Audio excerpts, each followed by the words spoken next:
Assalamualaikum warahmatullahi wabarakatuh. Kembali lagi di channel Jejak Langkah. Di kesempatan kali ini saya akan membawakan sebuah kisah yang berjudul Dendam Janin yang Terlantar.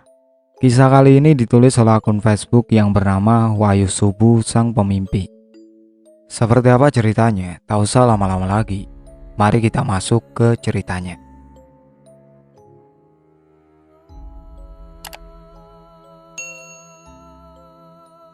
Kembali kubuka cerita lama setelah 7 tahun berlalu. Namun kenangan ini masih tersimpan rapi dalam memori ingatan.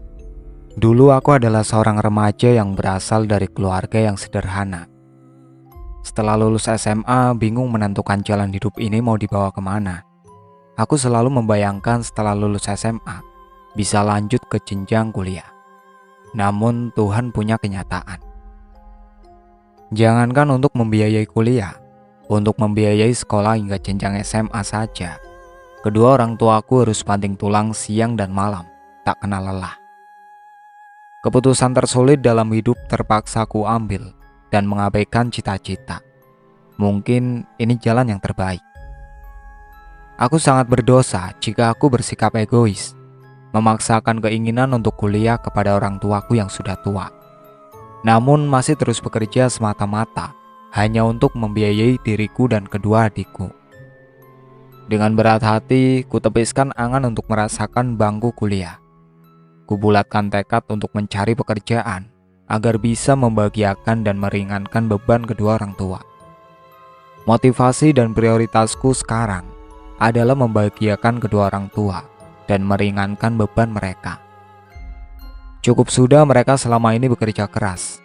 Sekarang aku bertekad menggantikan tanggung jawab mereka untuk membiayai sekolah kedua adikku. Hal pertama yang aku lakukan adalah mencari info lowongan kerja, baik secara online maupun offline, dan kutemukan kabar lowongan kerja dari laman Facebook.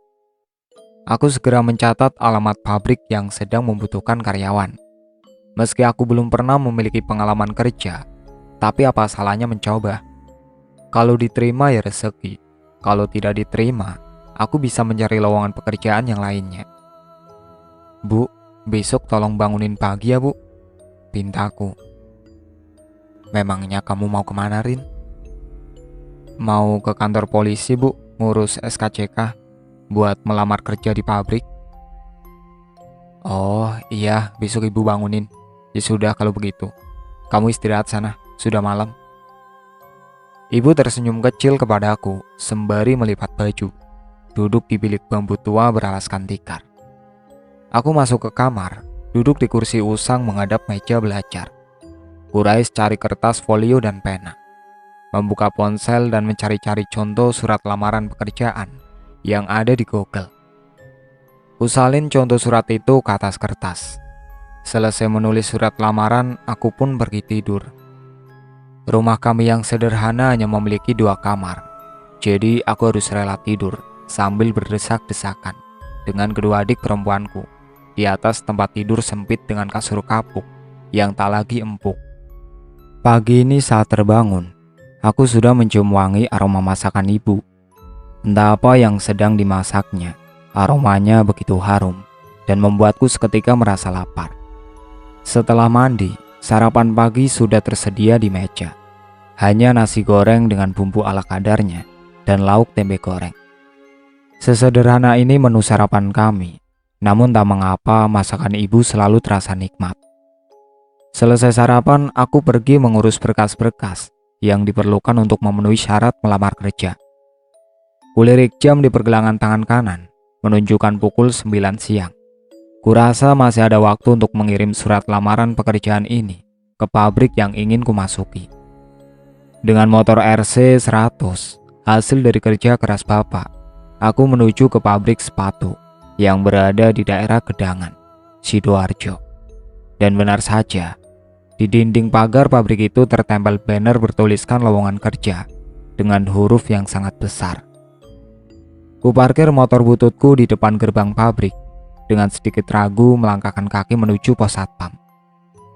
Permisi, Pak, maaf, saya mau melamar kerja. Oh iya mbak, mana surat lamaran pekerjaannya?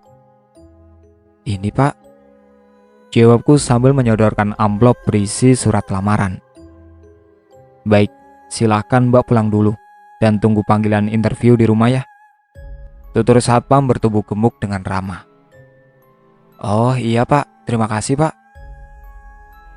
Mbak, ini surat lamarannya sudah dikasih nomor telepon. Sudah Pak. Oh ya sudah. Terima kasih Pak, permisi. Jawabku sambil pergi meninggalkan pabrik itu. Masih ada 3 surat lamaran pekerjaan di tasku yang rencananya akan kusebar ke tempat lain. Sengaja aku membuat banyak surat lamaran pekerjaan untuk mendapatkan peruntungan. Berharap dari banyaknya surat lamaran yang telah kutulis, ada satu yang berkenan memperkerjakanku di perusahaannya. 3 hari berlalu, usahaku membuahkan hasil. Hari ini aku mendapat panggilan kerja di pabrik sepatu yang berlokasi di Gedangan Sidoarjo. Dengan semangat, kupersiapkan segala sesuatu keperluan untuk memulai hari pertama kerja. Semalam sengaja tidur lebih awal agar pagi ini tidak terlambat. Aku harus berangkat pagi karena jarak yang ditempuh cukup jauh, 2 jam dengan mengendari motor. Satu persatu dari kami karyawan baru di interview. Saat tiba giliran, aku sedikit gugup.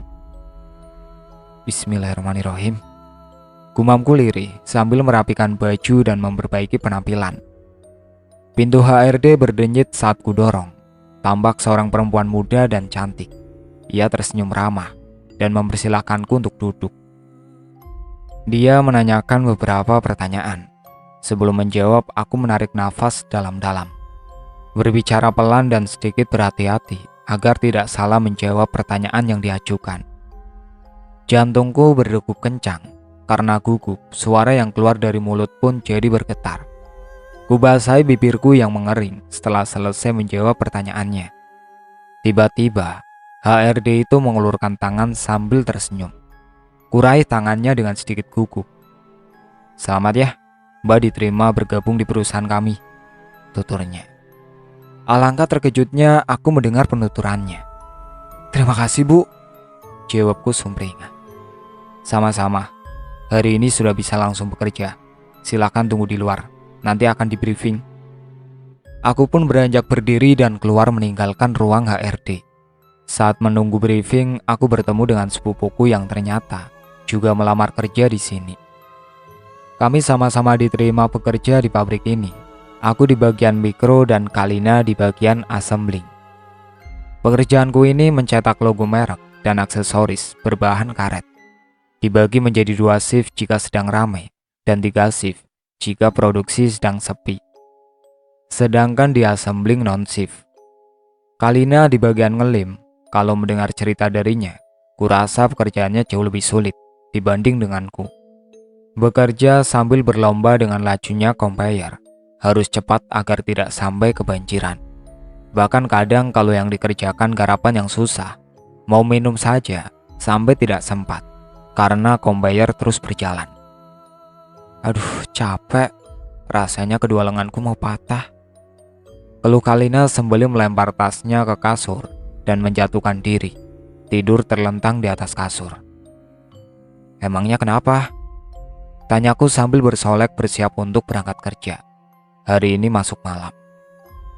Garapannya nyebelin, susah, conveyor jalannya cepat, tenaga manusia diadu sama mesin. Ajur Jum. Duh, gini amat ya nyari duit. Jadi pengen cepat nikah biar ada yang menafkahi, gumamnya. Aku tersenyum sambil melirik Kalina saat mendengar ucapannya yang terdengar menggelikan. Udah, gak usah banyak mengeluh, jalani dan syukuri aja, sautku. Ucapanmu itu Rin sama sekali tidak memotivasi.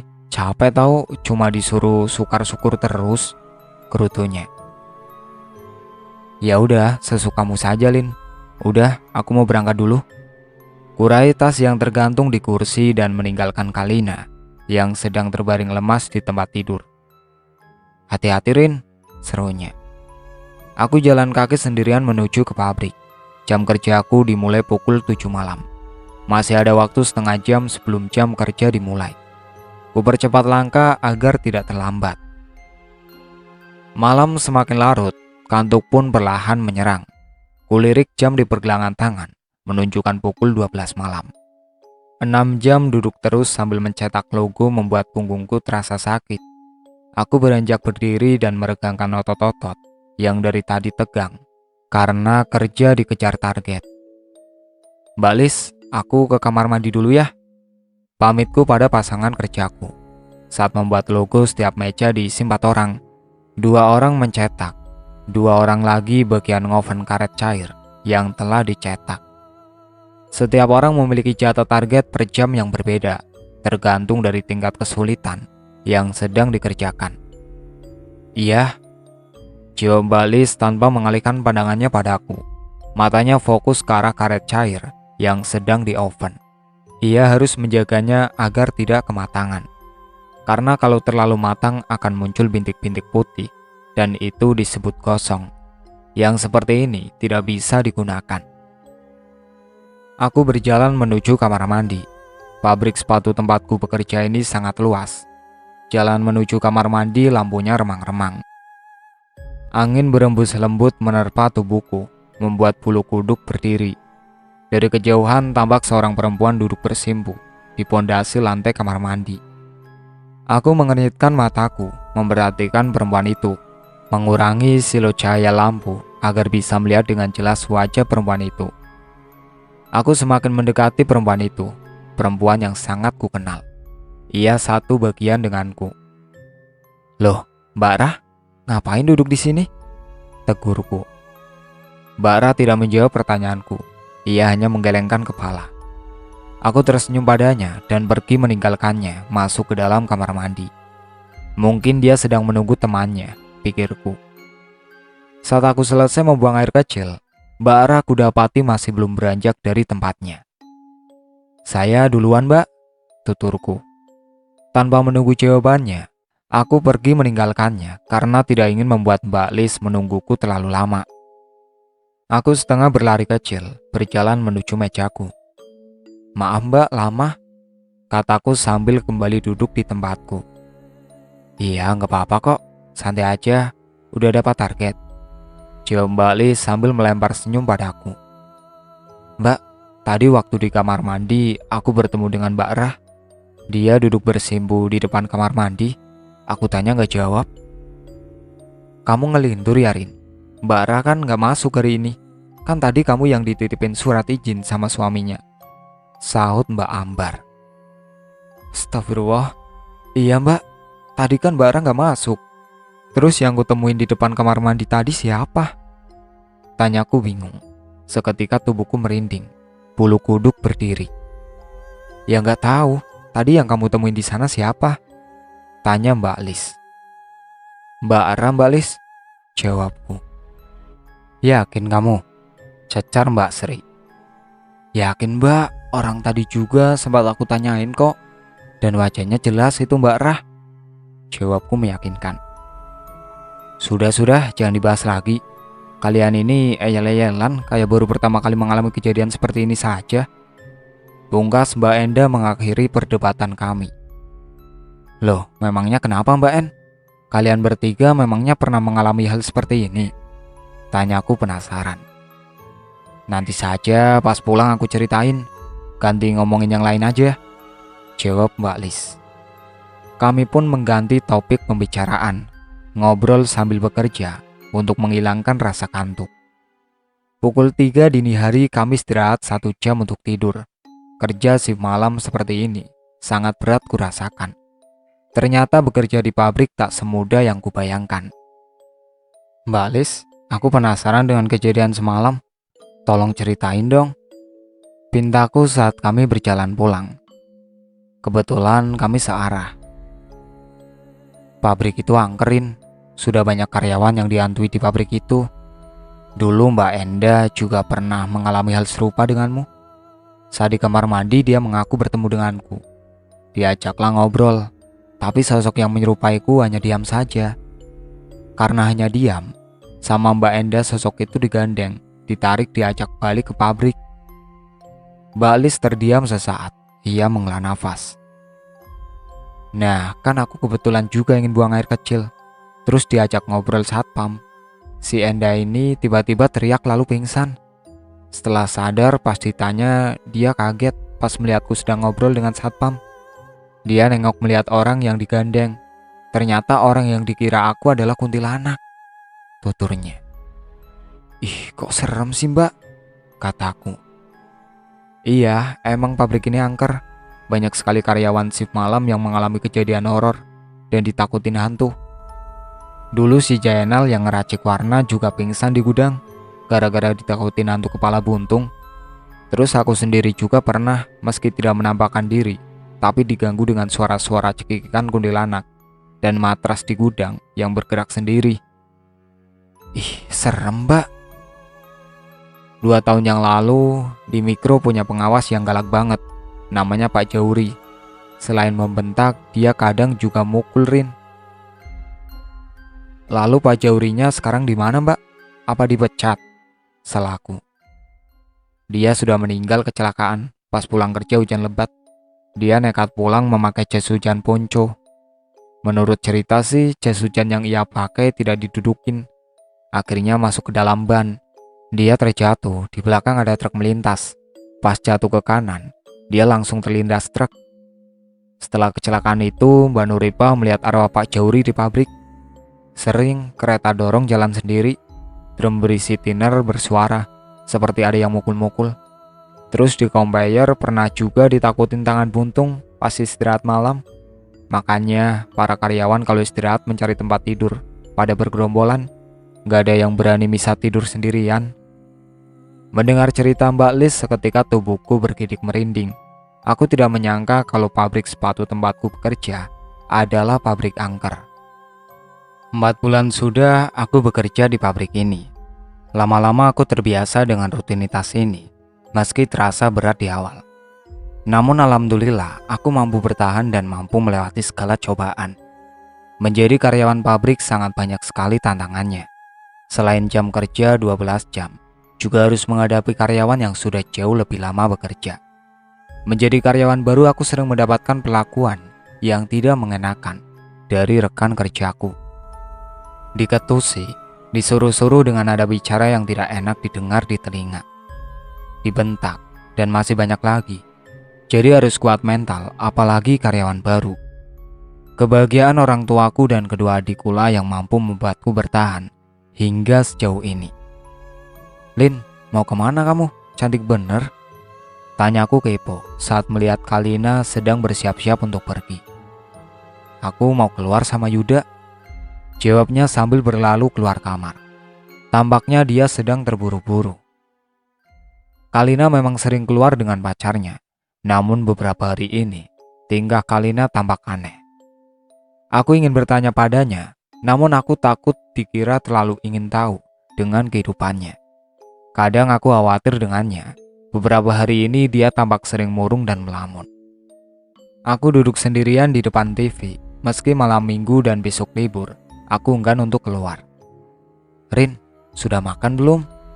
Tanya tante yang baru saja pulang kerja.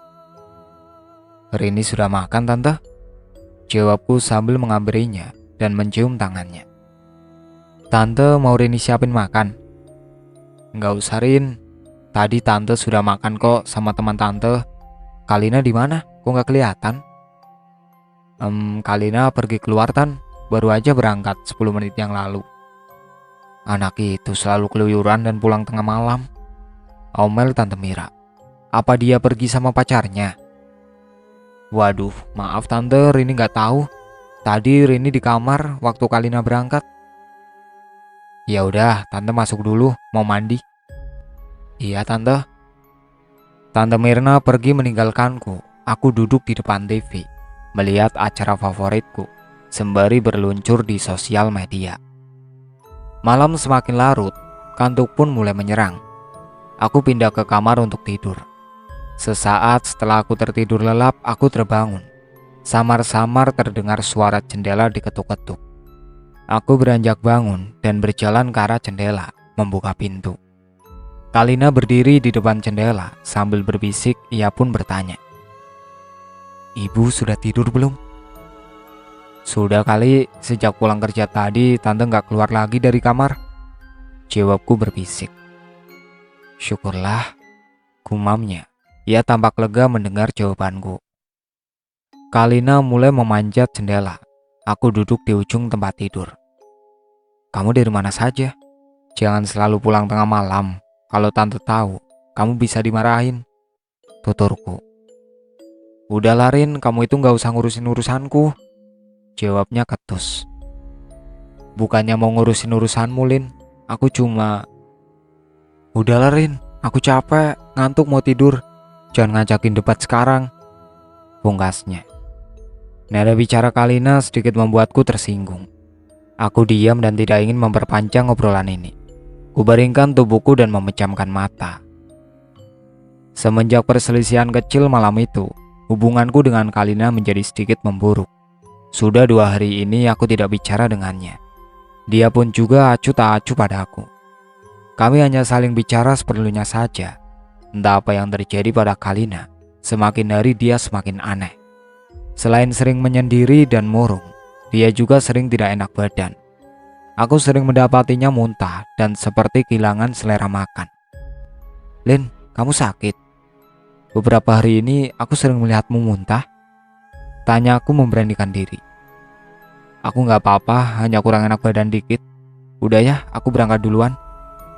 Jawabnya sambil beranjak dari meja makan. Tungguin, bareng. Seruku. Aku bareng sama temen, mau diajak nyari barang dulu. Jawabnya sambil berlalu pergi. Aku menghela nafas dalam-dalam sambil melihatnya pergi. Selesai sarapan, aku pun kembali masuk ke kamar, mengambil ID card yang masih tertinggal di sana. Aku lupa meletakkannya di mana. Kuangkat buku novel yang tergeletak di dalam laci. Siapa tahu ID cardku tertindih. Bukannya ID card yang kutemukan, namun barang lain yang justru membuat jantungku nyaris berhenti berdetak. Tasbag yang terjatuh saat aku mengangkat buku dengan 2 garis merah membuatku shock. Kupungut alat tes kehamilan itu dengan tangan gemetar sambil duduk jongkok. Apa ini milik Kalina? Apa Kalina hamil? Aku bertanya pada diriku sendiri.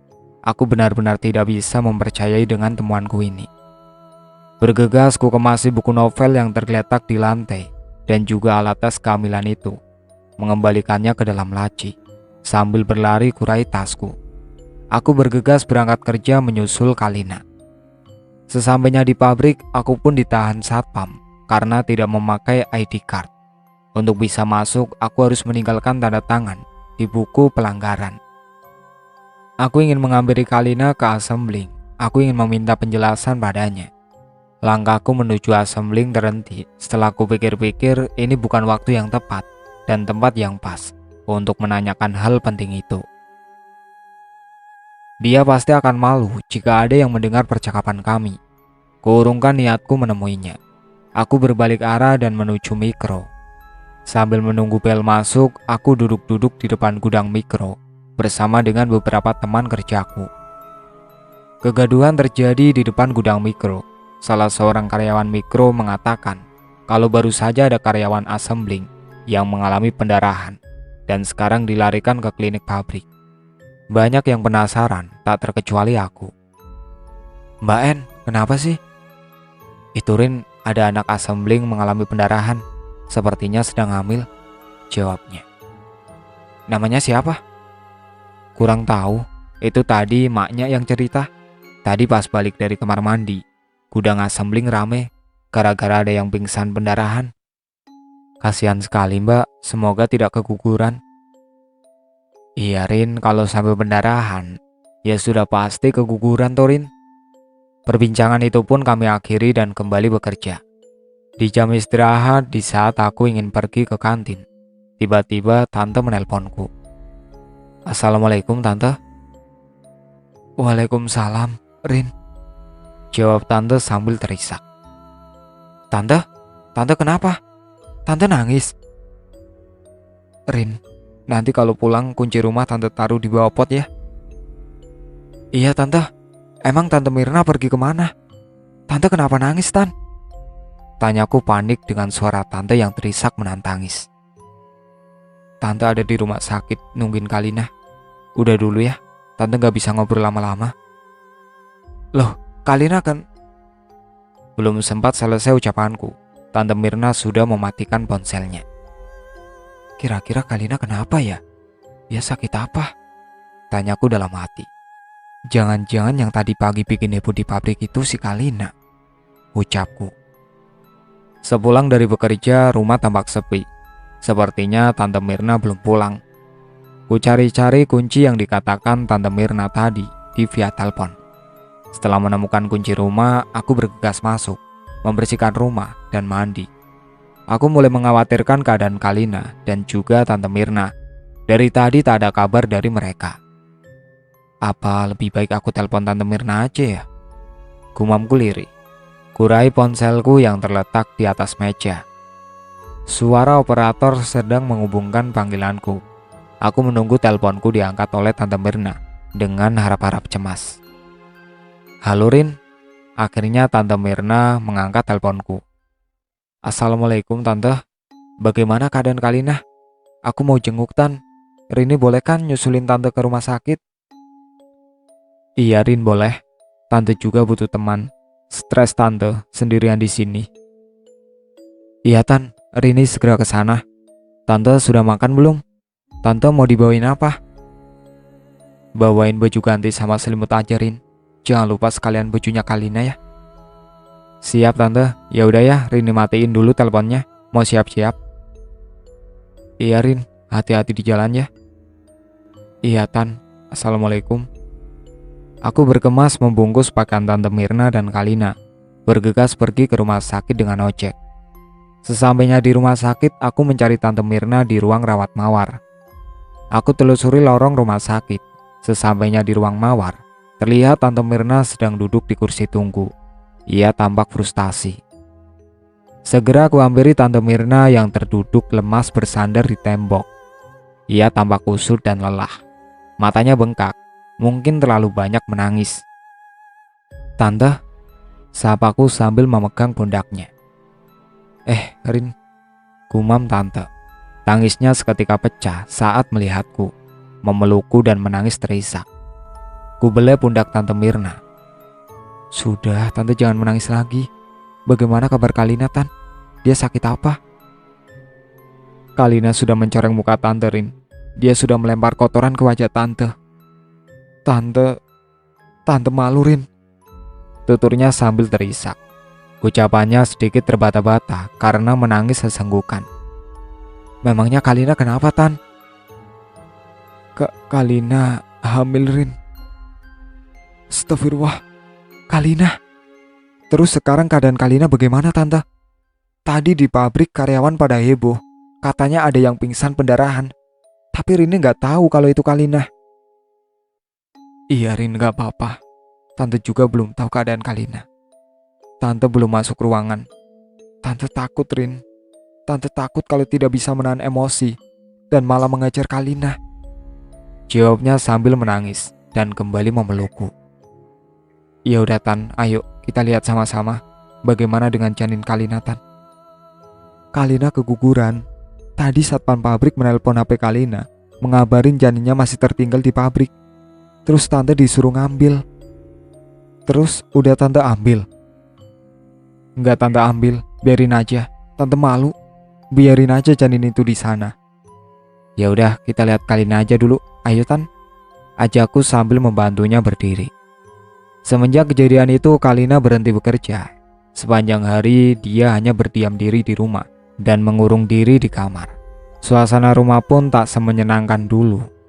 Tante Mirna juga lebih sering diam dan melamun, meski dia sering menyembunyikan kesedihannya. Namun aku masih bisa melihatnya dengan jelas. Janin Kalina dibiarkan di pabrik, tidak diambil. Dari desas-desus yang beredar di kalangan para karyawan, aku mendengar janin Kalina dikubur di dekat bak sampah oleh office boy. Hatiku teriris mendengar kabar itu. Malang sekali nasib calon keponakanku. Dia tidak berdosa, tapi harus menderita karena orang tuanya. Hari ini aku masuk shift malam, masuk jam 11. Jam 10 malam aku sudah sampai di pabrik. Sepertinya aku berangkat terlalu cepat, karena belum ada satu karyawan pun yang datang. Aku duduk sendirian di depan gudang mikro di dekat kompresor. 10 menit kemudian datang Mbak Enda, Nilam, Mbak Sari, dan seorang mekanik Pak Harnowo. Mereka semua bergabung denganku duduk di depan gudang mikro karena pintu gudang masih terkunci. Saat kami sedang asik ngobrol dan bercanda, sesuatu yang aneh pun terjadi. Mesin kompresor tiba-tiba menyala dengan sendirinya, padahal Pak Harnowo belum menyalakan mesin itu. Sontak kami semua kaget dan terheran dengan menyalanya mesin kompresor itu. "Pak, mesinnya sudah sampai nyalain?" tanya Mbak Enda. "Belum, pintu gudangnya saja masih digembok. Bagaimana cara nyalainnya? Kan saklarnya di dalam." "Kok bisa ya kompresor ini menyala sendiri?" Pak Harnowo terheran. Ia berdiri dan mendekati mesin kompresor itu. Saat didekati oleh Pak Harnowo, mesin kompresor itu pun mati dengan sendirinya. Kami semakin terheran dan penasaran. Aku beranjak berdiri dan ikut mengamati mesin kompresor. "Oh, ini loh penyebabnya," tutur Pak Harnowo sambil menunjuk ke arah mesin. "Apa, Pak?" tanyaku. "Lihat saja sendiri," jawabnya. Mataku terbelalak. Aku tidak percaya dengan penglihatanku ini. Seketika bulu kudukku berdiri. "Astagfirullah," gumam orang-orang yang juga melihat penemuan Pak Harnowo. Kuletakkan jari jemari tanganku ke mulut sambil mengamati dengan seksama bekas tapak kaki yang tertinggal di mesin kompresor yang berdebu. Terlihat jelas dua cap dua telapak kaki di atas mesin yang berdebu. Dua kaki kecil, kanan dan kiri tapak kaki mungil, berbentuk kaki manusia. Kalau dilihat dari ukurannya, ini seperti kaki bayi. Tapak kaki sebelah kanan, jempolnya tidak ada. Sedangkan tapak kaki sebelah kiri, jari manis dan jari kelingkingnya yang tidak ada. "Sudah ya, aku hapus tapak kaki ini, daripada nanti bikin geger orang-orang," tutur Pak Harnowo. "Iya Pak, hapus saja," dukung Mbak Enda. Pak Harnowo pun segera mengelap tapak kaki yang berada di mesin itu. "Astagfirullah, apa ya itu kira-kira?" Aku merinding. "Masa itu bekas kaki tuyul?" tanya Nilam.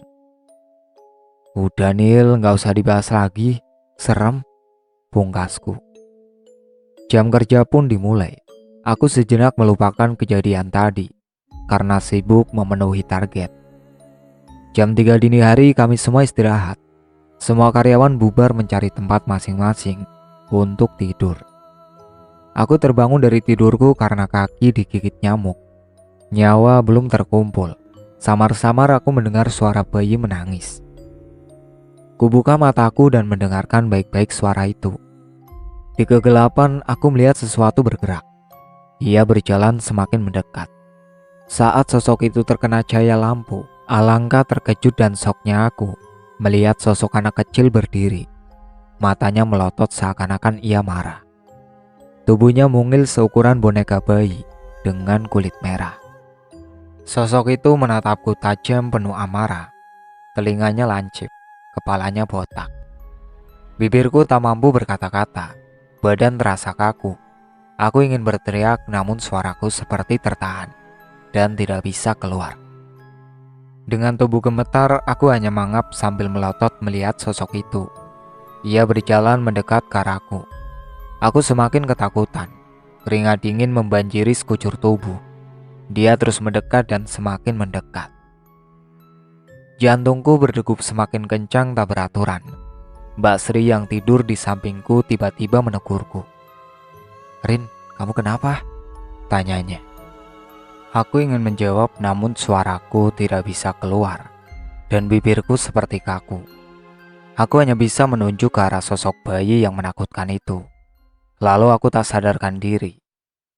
Saat terbangun, aku sudah berada di klinik pabrik. Mereka menyuruhku istirahat dan pulang jika aku sudah merasa baik. Aku tinggal sendirian di dalam klinik. Bulu kuduk seketika berdiri. Kubenamkan kepalaku ke dalam selimut. Aku takut. Terdengar suara aneh-aneh seperti benda jatuh. Sesuatu seperti diketuk-ketuk. Aku terdiam dalam selubung rasa takut. Berdoa sebisanya. Tiba-tiba pintu klinik dibuka. Kuintip dari balik selimut, tampak beberapa orang masuk ke dalam dengan gaduh sambil menggotong seseorang. Zainal, Pak Harnowo, dan Satpam meletakkan seorang perempuan yang pingsan di sebelahku. Aku tetap diam memperhatikan dan mendengarkan mereka dari balik selimut. "Ini gimana?" tanya Zainal.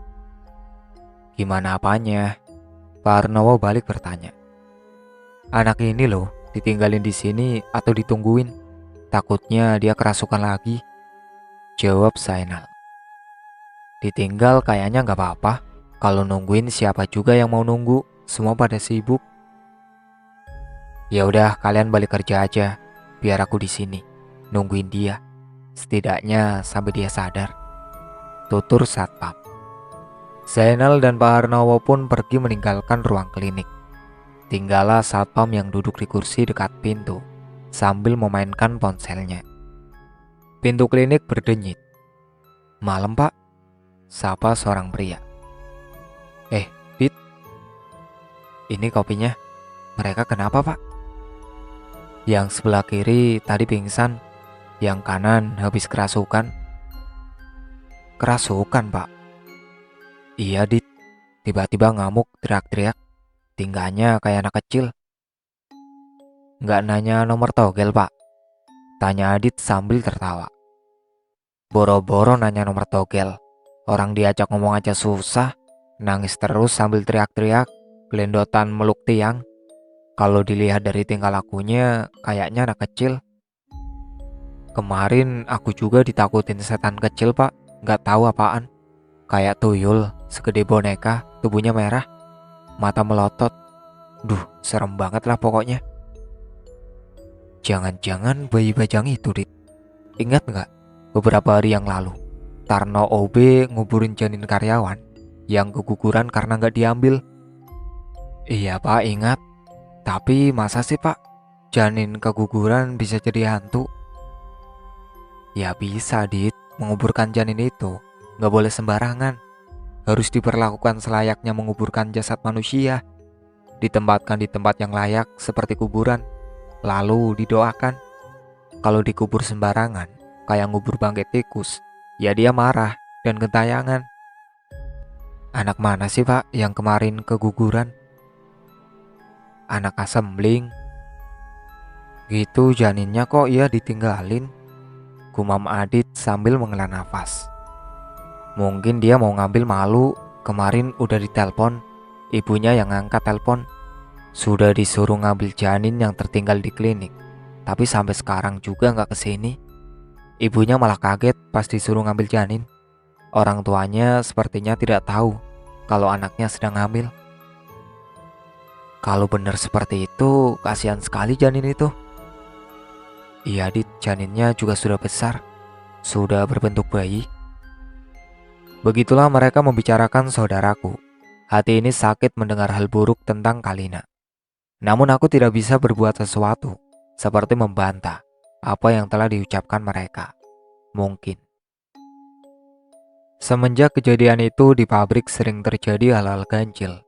Banyak yang diganggu, terlebih mereka yang shift malam. Karena seringnya karyawan yang diganggu makhluk halus, pemilik pabrik sampai mengundang biksu untuk mendoakan pabriknya. Sementara karyawan mengadakan doa bersama. Di rumah pun Kalina menjadi lebih pendiam dan sering mengurung diri di kamar. Pacar yang selalu dibanggakannya pun tidak pernah sekalipun datang menjenguk setelah kejadian itu. Dia meninggalkan Kalina begitu saja. Tante Mirna pernah menelpon Yuda untuk meminta pertanggungjawaban darinya. Namun Yuda terang-terangan menolak permintaan Tante Mirna. Tante juga pernah bertanya alamat rumah Yuda pada Kalina. Namun sia-sia saja. Saat aku dan Tante Mirna mendatangi rumah Yuda dan Tante membicarakan permasalahan yang sedang dihadapi Kalina pada keluarga Yuda, bukannya mendapat tanggapan baik, kami malah dicaci habis-habisan oleh orang tua Yuda. Bahkan dengan teganya menuduh Kalina hamil dengan orang lain. Sambil membentak dan melontarkan kata-kata kasar, Ibu Yuda mengusir kami dari rumahnya. Sekarang tidak ada lagi yang bisa kami lakukan. Tante Mirna menanggung semuanya sendiri. ia tetap memaafkan Kalina dan menanggung rasa malu. Sebesar itu cinta seorang ibu untuk anaknya. Tidak peduli seberapa besar kesalahan anaknya, ia tetap memaafkan. Meski ia harus kehilangan muka, kehilangan kehormatan harga diri, dan menjadi bahan gunjingan tetangga. Ia tetap membela anaknya, tetap berusaha tegar untuk anaknya. Kini Tante Mirna lebih memperhatikan Kalina. Sepulang bekerja, dia menemani Kalina, mengajaknya ngobrol, dan selalu meyakinkan Kalina bahwa semua akan baik-baik saja. Memberi dukungan pada Kalina agar bisa melewati cobaan yang berat ini. Semenjak dia keluar dari rumah sakit, dia sering histeris mimpi buruk. Tidur pun seperti tidak tenang. Dia sering menangis, mungkin beban mentalnya sangat berat. Pernah aku membujuknya untuk sedikit berbagi beban yang ia pendam selama ini. Lin, sudah, jangan sedih terus. Aku tahu ini berat untukmu. Ikhlaskan bayimu, dia insya Allah sudah tenang di surga. Kelak dia yang akan menjadi penuntunmu di akhirat. Tuturku. Kalina hanya diam dan menangis. Yang sabar ya Lin, kalau kamu mau cerita, aku siap menjadi pendengar. Jika kamu tidak mempercayai Tante Mirna, kamu boleh mempercayai aku dan melepaskan semua keluh kesahmu padaku, kataku sambil memeluknya. Aku takut. Suara Kalina terdengar parau. Begitulah kata pertama yang keluar dari mulutnya. Takut? Takut kenapa, Lin? Bocah itu terus mengikutiku, jawabnya sambil gemetar. Dia menggenggam erat tanganku, matanya memutar ke segala arah. Bocah? Bocah siapa, Lin? Bocah bayi itu terus mengikutiku. Aku tidak suka dia terus menggangguku. Aku takut, Rin. Ucap Kalina terhenti dan menangis. Dia ingin membalasku. Membalasmu? Memangnya apa yang sudah kamu lakukan? Saat aku bilang sama Yuda kalau aku hamil, Yuda marah, Rin. Dia tidak mau menikahiku. Dia bilang dia belum siap menikah. Yuda menyuruhku menggugurkan kandunganku. Astagfirullahaladzim. Berarti kejadian di pabrik itu memang sengaja kamu lakukan? Dia mengangguk. Saat aku mengetahui kalau aku hamil, aku panik dan membicarakannya pada Yuda. Karena dia tidak mau bertanggung jawab, aku takut ibu akan memarahiku jika dia tahu aku hamil. Akhirnya aku coba menggugurkan kandunganku dengan memakan nanas, juga meminum soda. Namun usahaku sia-sia. Janin yang ada di perutku terus bertahan. Aku masih tetap berhubungan dengan Yuda. Dia berjanji akan menikahiku, tapi nanti saat dia sudah siap. Kami juga masih sering melakukan hubungan suami istri. Kemarin adalah pertemuan terakhirku dengan Yuda. Ia memberiku pil sebelum berangkat kerja. Aku meminum pil itu. Saat kerja mengangkat lem, tiba-tiba perutku sakit dan aku keguguran. Aku bagaikan disambar petir saat mendengar penuturan Kalina. Aku tidak menyangka dia bisa begitu bodoh dan begitu tega menzolimi darah dagingnya sendiri yang ada di dalam kandungannya. Dalam hati kecil ingin sekali aku memakinya, namun aku tidak bisa melakukannya. Kurasa dia cukup menderita dan terpukul dengan semua ini.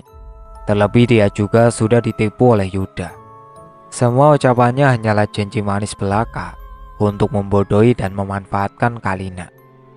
Aku tidak tahu harus berbicara apa. Kupeluk Kalina. Air mataku jatuh membasahi pipi.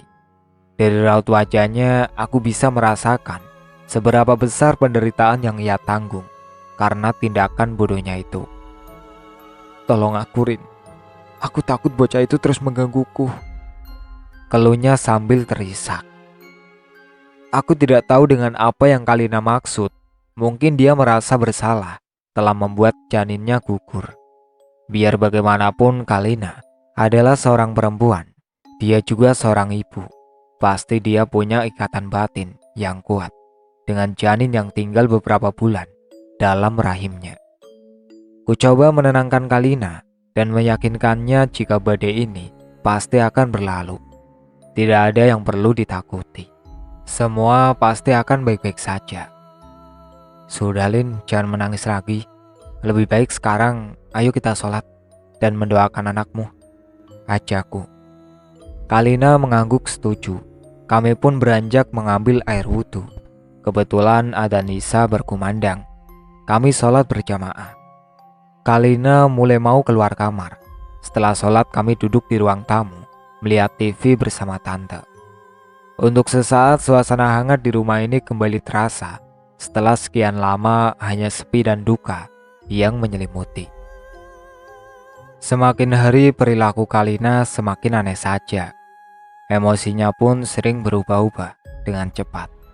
Dia bisa tiba-tiba marah-marah sambil berteriak-teriak, melontarkan umpatan. Dia juga bisa dengan tiba-tiba berubah lembut, kadang menangis, kadang tertawa. Aku dan Tante Mirna mengkhawatirkan emosi Kalina yang labil. Tante Mirna memutuskan untuk berhenti bekerja agar bisa lebih meluangkan waktu untuk Kalina dan bisa lebih memperhatikan Kalina. Hari ini alhamdulillah tidak ada lembur. Aku bisa pulang jam 3 sore. Mbak Evi, Mbak Enda, dan Nilam mengajakku mampir ke warung bakso dulu sebelum kami pulang. Aku membungkus 2 porsi bakso untuk Kalina dan Tante Mirna. Saat perjalanan pulang dari kejauhan aku melihat Tante Mirna sedang berjalan dengan tergesa-gesa. Dia seperti sedang kebingungan. Dengan berlari kecil segera aku hampiri Tante Mirna. "Tante," seruku memanggilnya. "Rin, alhamdulillah kamu pulang. Bantuin Tante mencari Kalina," ujar Tante Mirna panik. "Iya Tante, tenang dulu, tarik nafas," perintahku. "Sekarang katakan, ada apa Tante?"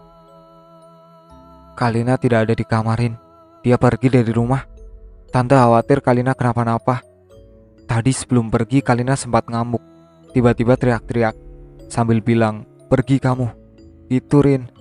Pas Tante sambarin ke kamarnya, dia udah gak ada. Pintu jendela terbuka. Mungkin dia pergi lewat jendela." "Ya udah yuk kita cari," ajakku. "Ngomong-ngomong, Kalina pergi kemana Tante?" "Tante juga gak tahu Rin. Tapi tas sama sepatunya masih ada. Dompetnya juga di kamar." Kami pun mengelilingi kampung mencari Kalina. Hampir setiap sudut gang kami periksa, namun kami belum juga menemukan Kalina. Entah dia pergi kemana. Di tengah keputusasaan tiba-tiba Pak Romli, tetangga samping rumah Tante, menelpon. Beliau mengabari Tante Mirna telah menemukan Kalina di pinggir rel kereta api. Setelah mendapat kabar, kami pun bergegas ke rumah Pak Romli karena Kalina dibawa ke rumah Pak Romli. Tante Mirna langsung menangis dan memeluk Kalina. Di sini tinggal laku Kalina aneh. Dia seperti orang linglung. Dia hanya diam mematung. Menurut Pak Romli, dia sudah seperti itu dari tadi saat Pak Romli menemukan Kalina. Saat Tante Mirna dan Pak Romli sedang ngobrol, tiba-tiba Kalina berteriak dan marah-marah. Dia menangis sambil ketakutan. Dia terus mengucapkan kata ampun sambil menutup kedua telinganya dengan telapak tangan. Hal itu sontak membuat semua orang yang berkumpul di rumah Pak Romli menjadi terheran, tak terkecuali aku dan Tante Mirna. Tante Mirna langsung menenangkan Kalina. Ia memegang tangan Kalina dan mengelusnya dengan penuh-penuh kasih sayang. Sambil menangis, Tante Mirna menenangkan Kalina. Tiba-tiba, Kalina tertawa. Dia bertepuk tangan sambil duduk di lantai. Tak hanya itu, dia juga mengisap jempol tangannya. Tingkah laku Kalina ini mengingatkanku pada anak kecil. Amen, amen, ucapnya sambil bertepuk tangan. Astagfirullah, Kalina, kamu kenapa nak?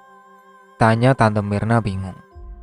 Kalina terdiam, dia menatap Tante Mirna.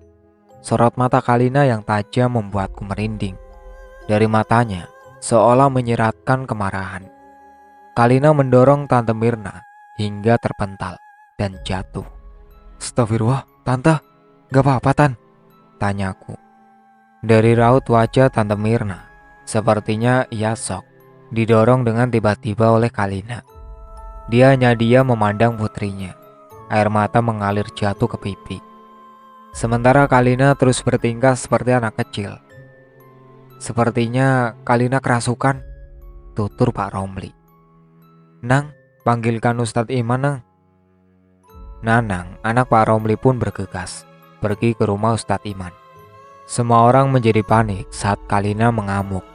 3 orang pria yang memegangi Kalina tampak kewalahan. Beberapa saat kemudian Ustadz Iman datang bersama Nanang. Assalamualaikum. Waalaikumsalam Ustadz. Pak Romli menyambut kedatangan Ustadz Iman. Ia menyalami beliau. Ada apa ini? Tanya Ustadz Iman. Begini Ustadz, ini Kalina putrinya Bu Mirna tadi hilang dan saya temukan di dekat rel kereta. Setelah dia dibawa pulang, tingkahnya aneh, jadi seperti anak kecil.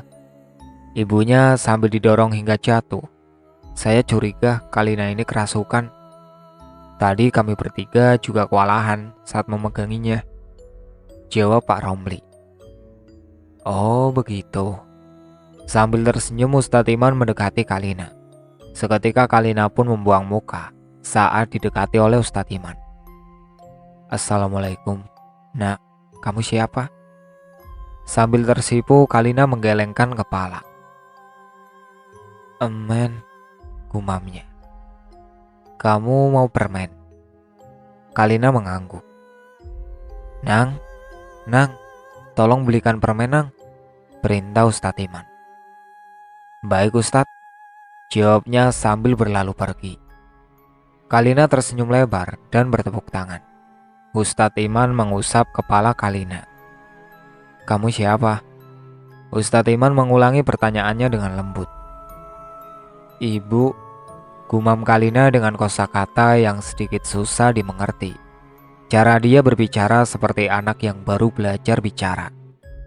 Nanang kembali dengan membawa 2 permen lollipop. Ia memberikannya pada Ustadz Iman. Emen, ujar Kalina sambil ingin meraih permen itu dari tangan Ustadz Iman. Tunggu sebentar. Setelah saya kasih permen ini, kamu keluar ya. Pergi ya, jangan mengganggu lagi. Kalina menggelengkan kepala. Jadi kamu tidak mau pergi? Kalau kamu tidak mau pergi dan tidak mau keluar dari tubuh ini, aku tidak akan memberikan permen ini padamu. Atau kamu mau saya paksa keluar? Kalina menggeleng. Dia langsung berteriak sangat keras. Dia marah, membanting dan melempar benda apapun yang ada di dekatnya. Ustadz Iman membuka bungkusan permen itu dan berkata, Berhenti, jangan seperti itu. Kalau kamu berhenti, saya akan memberimu permen ini. Seketika Kalina pun berhenti menangis dan berteriak. Dia segera merebut permen itu dari Ustadz Iman. Sambil sesenggukan ia mengisap permen yang ia pegang dan sesekali menjilatinya. Sudah, sekarang kamu keluar dari tubuh ini. Tanpa menunggu jawaban dari Kalina, Ustadz Iman komat-kamit sambil memegang pundak Kalina. Kemudian ia mengusap wajah Kalina. Seketika Kalina pun pingsan. Apa anak saya sudah tidak apa-apa Ustadz? Tanya Tante Mirna. Insya Allah sudah tidak apa-apa, jawab Ustadz Iman. Kira-kira makhluk apa yang masuk ke dalam tubuh Kalina Pak Ustadz? Tanya Pak Romli. Kenapa seperti anak kecil? Iya, memang anak kecil, masih bayi, jawab Ustadz Iman. Benar-benar anak yang malang. Bapak-bapak, ibu-ibu, mari kita berdoa sejenak untuk mendoakan arwah anak kecil yang masuk ke tubuh Mbak Kalina. Semua orang tertunduk dan menengadahkan tangan. Mereka tampak kusuk. Setelah tersadar, Kalina kami bawa pulang. Aku merasa prihatin melihat keadaan Kalina yang seperti ini. Air mataku menetes tanpa sebab saat mengingat sosok anak kecil yang merasuki tubuh Kalina. Mungkin saja itu adalah arwah dari janin yang telah digugurkan oleh Kalina. Singkat cerita, Kalina berulah lagi, membuatku dan Tante Mirna kebingungan mencarinya. Ia pergi lagi dari rumah. Semenjak kesurupan, tingkah Kalina semakin menjadi. Dia seperti orang gila. Sekarang bahkan dia tidak mengenaliku dan juga Tante Mirna. Lagi-lagi aku dan Tante Mirna keliling kampung mencari Kalina. Kami menemukan Kalina di ujung gang. Saat kami ajak pulang, dia menolak. Dia berteriak lalu menangis. Kami pun terpaksa mengajaknya pulang dengan paksa. Kondisi Kalina semakin memburuk. Selain tidak mengenali kami, dia juga sering menangis, tertawa, dan marah dengan tiba-tiba. Kalina juga ketakutan saat melihat anak bayi. Dia selalu marah dan menyerang pemuda yang lewat depan rumah. Nanang, anak Pak Romli, pernah dilempar vas bunga ketika lewat depan rumah kami. "Aku membencimu, Yuda." Begitulah yang selalu dia ucapkan saat melihat pemuda seumurannya. Tante Mirna semakin kebingungan dengan tingkah laku Kalina yang semakin aneh. Pernah Kalina dibawa ke psikolog untuk menyembuhkan kejiwaan Kalina. Namun sia-sia, tidak ada perubahan sama sekali. Teman Tante Mirna menyarankan Kalina diruat. Hal itu pun dilakukan namun tidak membuahkan hasil. Kondisi Kalina tetap seperti itu. Dia ketakutan tanpa sebab, selalu histeris saat melihat bayi. Suatu hari Ustadz Iman datang ke rumah kami. Ia mengatakan apa yang terjadi dengan Kalina itu adalah karma yang harus dia tanggung atas perbuatannya. Aku dan Tante Mirna sedikit bingung dengan penuturan Ustadz Iman. "Maksudnya bagaimana, Ustadz?" tanya Tante Mirna. "Begini Bu Mirna, mohon maaf yang sebesar-besarnya jika ucapan saya ini akan menyinggung dan menyakiti hati Bu Mirna. Kalina akan terus seperti ini, bahkan bisa lebih parah lagi jika dia tidak berobat. Apa yang terjadi dengan Kalina ini adalah buah dari perbuatan dosa yang telah dia lakukan," ucap Ustadz Iman. Kalina pernah menggugurkan bayinya, dan sekarang bayi Kalina itu menuntut balas atas apa yang telah dilakukan Kalina padanya. Arwah janin Kalina menyimpan dendam. Dia akan terus menghantui Kalina. "Lalu apa yang harus saya lakukan, Ustadz? Tolong saya, Ustadz. Saya tidak ingin melihat anak saya terus-terusan seperti ini. Saya ingin melihat anak saya sembuh. Saya tidak ingin melihat anak saya menjadi gila seperti sekarang ini," tutur Tante Mirna sambil menangis. "Besok datanglah ke kuburan janinnya Kalina, Bu. Doakan dia." "Tapi Ustadz, saya tidak tahu janin itu dikubur di mana. Waktu Kalina keguguran saat di pabrik, dan saya tidak mengambil janin itu." "Rini tahu Tante, janinnya Kalina dikubur di area pabrik dekat dengan tempat sampah," sahutku. "Astagfirullahaladzim, kalau benar seperti itu, kita harus memindahkan janin itu dan menguburkannya di tempat yang layak. Pantas saja janin itu marah. Dia sudah diperlakukan dengan sangat jahat. Janin juga makhluk Allah, Bu. Dia juga harus diperlakukan dengan baik. Apalagi kalau sudah ditiupkan roh. Misal usia di atas 4 bulan, maka harus diberi nama, dimandikan, dikafani, dan disolati, lalu dikebumikan di kuburan. Selain itu juga wajib diakikoi." Setelah mendengar penjelasan Ustadz Iman kemarin, Tante Mirna pergi ke pabrik, bermaksud untuk mengambil janin yang dikubur di dekat pembuangan sampah. Tante Mirna dibantu Satpam dan OB membongkar makam janin itu.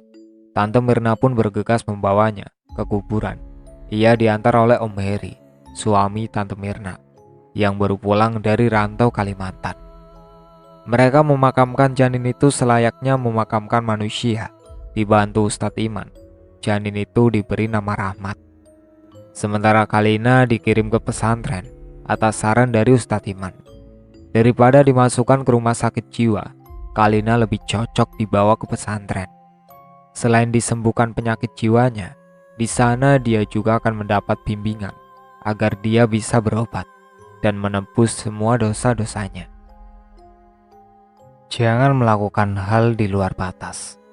Pikirkan konsekuensinya. Saat ingin melakukan hal di luar batas, gunakan otakmu. Pikirkan tentang dampak yang akan terjadi.